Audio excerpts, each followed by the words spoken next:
to show you how to create a buyer loop. So we are going to go to Add Loop. We're going to name this our buyer's name because we're not going to have an address yet for them. We're going to select Buying Loop Template. That will give you all of the documents that you need to be in there already. And then we're going to go into the loop. So once you're in the loop, you're going to see Purchase, Loop Status Details, Add Tag. What we're going to do is change the loop status to Pre-Offer. Then you're going to see Buyer Documents. We will need these and send them first. Contract Documents, we're going to close that folder for now. Closing Documents, and you just tap on the title to close the folder. Next, we have People. We're going to add our buyer in. And I've already got her in here, so I'm just going to select her, and it will put her email address there. If you don't, you can add the email address. And we're going to put her as our buyer. And add person. Then you will see down here, Angie Lockhart, buyer. So whenever I go to fill out my buyer documents, she will be up there. So I'm going to go through and fill out these documents. It will automatically put Angie Lockhart as the buyer, which you will be the buying agent. And then when you put autofill, it'll put that in there. So it's going to automatically put her there. And if you see here, a lot of these fields will show 2 buyers, and we only have 1 buyer on this one. So we're going to click on buyer sign here, and we're going to assign it to no one. Because if you send it to be signed, it's going to want them to sign in both places, and they don't need to. They only sign in the one place. So now that this is ready for her to sign it, we're going to save and share, and it's going to show who we want it to go to. They can sign, and we're going to share it. We will go through all of the buyer docs and send them to be signed, and once they're ready for them to sign, it'll say waiting on others. This means they have not signed it. And once they have signed your documents that you sent, they will show signed here. Now, once you're done with these buyer's documents, you can actually just close that up. So whenever you come in here to write an offer, you can open up this residential purchase agreement. I'll recommend not filling these in until you know that it is under contract, because if you fill those places in, it's going to save that in your loop, and you don't want your loop to be identified by that until you know that that's the only offer you have to make.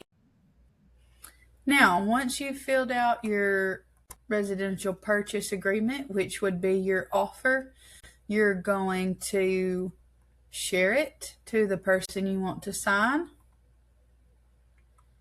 And they will get an email that you've sent it to them. Once they have signed it, it will say signed right here next to it, and you can open it up, see that they've signed everywhere, and you can go up here and download it. This will download it to your computer so that you can send it to the listing agent.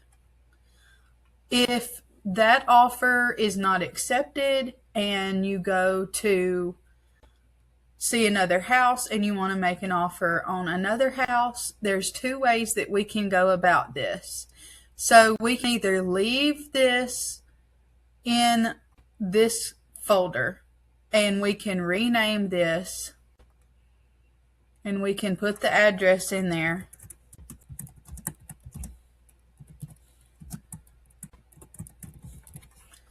That will rename it. Close it up. Add a folder, and we want it to be the new properties offer. We'll say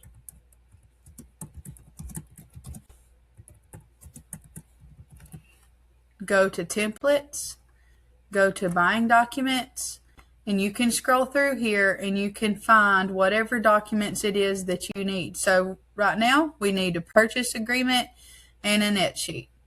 Those will go into our folder. We'll have a new folder with a new offer ready to go.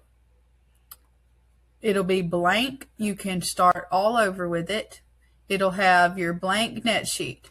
Or if you do not want to create another folder, you can stay in the folder you were already in, open it up, and when you go to edit anything, it will pop up with this warning.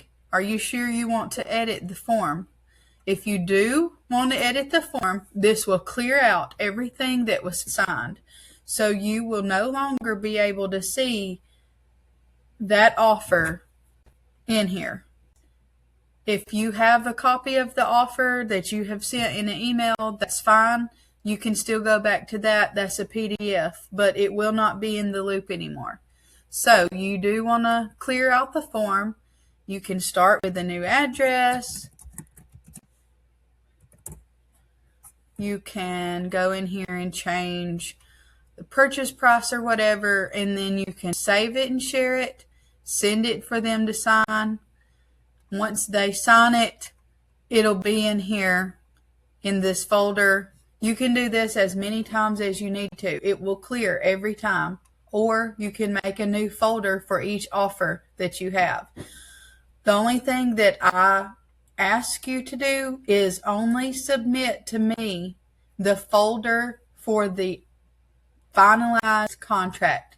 So if you have 5 offers that you've made, I don't have to necessarily see all of these folders. You can keep them closed.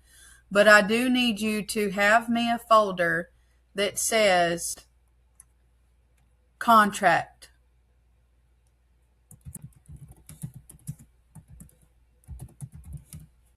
And it needs to have all of the documents that I need to see for compliance in there.